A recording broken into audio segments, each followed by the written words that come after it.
খুবই কম খরচ এবং ছানা ছাড়ি বানিয়ে নিলাম দোকানের মতো রসমলাই। এই রসমলাইটা দেখতে যেরকম সুন্দর হয়েছিল ঠিক তেমনই খেতে অনেক বেশি মজা হয়েছিল। তো ফার্স্টেই একটা বোলের মধ্যে নিয়ে নিলাম 1 কাপ গুঁড়ো দুধ। এরপর এর মধ্যে সামান্য পরিমাণে তেল দিয়ে দিলাম। এরপর এর মধ্যে 1/2 টেবিল চামচ বেকিং পাউডার দিয়ে ভালো মতো মিক্সড করে নিতে হবে। ভালো মতো মিক্সড করে নেওয়ার পর এর মধ্যে একটা ডিপ মিক্সড করে একটা স্মুথি ডো বানিয়ে নিতে হবে ঠিক এই রকম ভাবে। এখন এই ডোটাকে ঢাকনা দিয়ে ঢেকে 30 মিনিটের জন্য রেস্টে রাখতে হবে। তো 30 মিনিট রেস্টে রাখার পর এই ডোটাকে আমি রসমালাই শেপে বানিয়ে নিব। এখন চুলার মধ্যে একটি পাতিলা বসিয়ে এর মধ্যে 1 কেজি তরল দুধ এবং 7 চা চামচ চিনি দিয়ে দিলাম।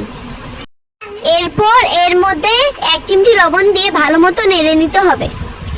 দুধের মধ্যে যখন প্রথম বলক উঠবে তখন এর মধ্যে রসমালাই শেপে যে ডোগুলো বানিয়ে রেখেছিলাম সেই ডোগুলো দিয়ে দিতে হবে।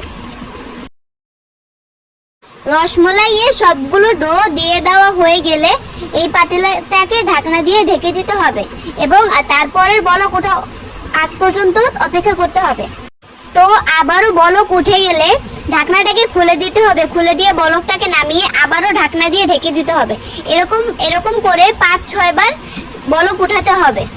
5-6 বার বলক ওঠানোর পর চুলাটাকে অফ করে দিয়ে রসমালাইটাকে 1 ঘন্টার জন্য রেস্টে রাখতে হবে। আর 1 ঘন্টা পর ঢাকনাটা খুলে দেখি আমার রসমালাই কি ছিল আর কি হয়ে গিয়েছে।